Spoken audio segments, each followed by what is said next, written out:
Blood was running down his arm, warm and heavy, dripping onto the dust as he staggered into the small clearing. The Apache Hunter had fought a wild animal that morning, defending both his hunt and his child. His chest heaved with each breath, his vision blurred.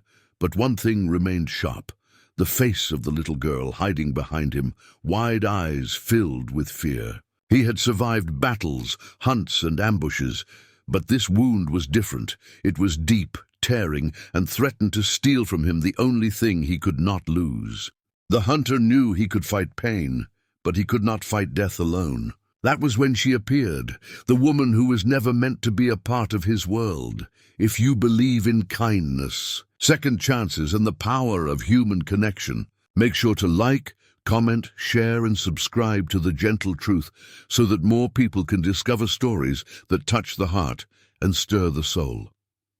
She was a seamstress, known for her steady hands and her quiet strength, living on the edge of the settlement where whispers of tribes and settlers collided. That morning, she'd been mending a torn cloak when the hunter stumbled toward her small cabin, carrying his child. At first she froze, fear pressing her chest, because men like him were spoken of in rumors, fierce, untamed, dangerous.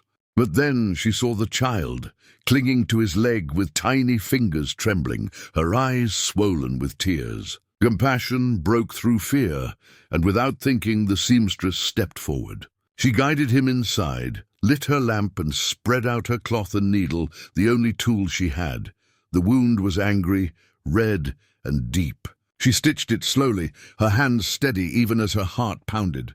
He did not flinch, only stared at her with silent intensity, as though trying to decide if he could trust her. The child never let go of his side, watching her every move. When the final stitch was tied, the seamstress looked up and saw not a hunter, not a stranger, but a man carrying the unbearable weight of survival on his shoulders. She offered him water, bread, and a moment of stillness. He accepted none of it for himself, but when his child's small hand reached for the bread, he allowed it. That single gesture told her everything. His strength was not for himself, it was for the little one.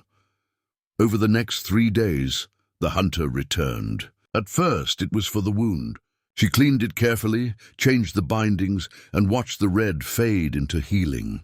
But each time, he brought the child with him, and each time the little girl clung to her dress as though she belonged there. The seamstress found herself laughing softly, showing the child how to thread a needle, how to fold cloth, how to hum songs while working. The cabin, once silent, began to fill with small giggles and the warmth of company. The hunter said little, but his eyes betrayed something unspoken, a cautious gratitude, a longing he could not admit.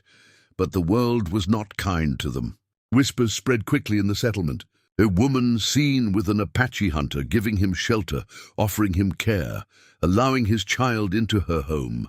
Such things were not forgiven easily by her neighbors. They warned her, judged her, and told her she was risking everything. Fear pressed on her heart again, reminding her she was just one woman with nothing but a needle and thread to her name.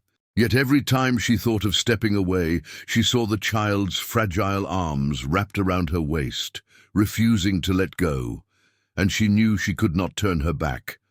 The hunter, too, was torn. His people lived by pride and strength, and he had never sought help from outsiders. But now he had seen what kindness looked like, what gentleness meant, and it unsettled him more than pain or hunger ever had. He began to stay longer after each visit, standing quietly by the doorway as his daughter fell asleep against the seamstress's lap. He did not speak, but his presence carried weight, as though he was silently asking for something he didn't yet understand. On the 3rd day, when the wound had begun to close, he came again, but not for himself. He came because his child refused to eat unless they went to see the seamstress. And when the woman knelt to greet the little girl, the child wrapped her arms tightly around her, burying her face into the folds of her dress. It was in that moment the hunter realized the truth. He could not take this away from his daughter, and deep within, he did not want to. The woman who had stitched his wound had also stitched something far more fragile. She had mended a broken space in their lives. That night, Under the pale glow of the moon, he stood outside her cabin longer than ever before. He knew his world and hers were divided by lines that could not easily be crossed, yet in the silence, he felt the weight of a choice pressing against him. To walk away would be safer, but it would mean tearing his child from the first tenderness she had known since her mother's passing. To stay would mean facing a storm of judgment, but it would also mean giving his daughter the gift of belonging, and perhaps giving himself the one thing he never believed he deserved, a second chance. The seamstress too felt the burden. She could not deny the risks, but when she looked at the little girl asleep in her arms, she realized she was no longer afraid. Love had taken root quietly, and it was stronger than fear. Sometimes the most fragile bonds are the ones that change lives forever. So when the hunter stepped inside at last and placed his hand on the table, rough and scarred, as if asking without words if he could remain, she did not answer with speech.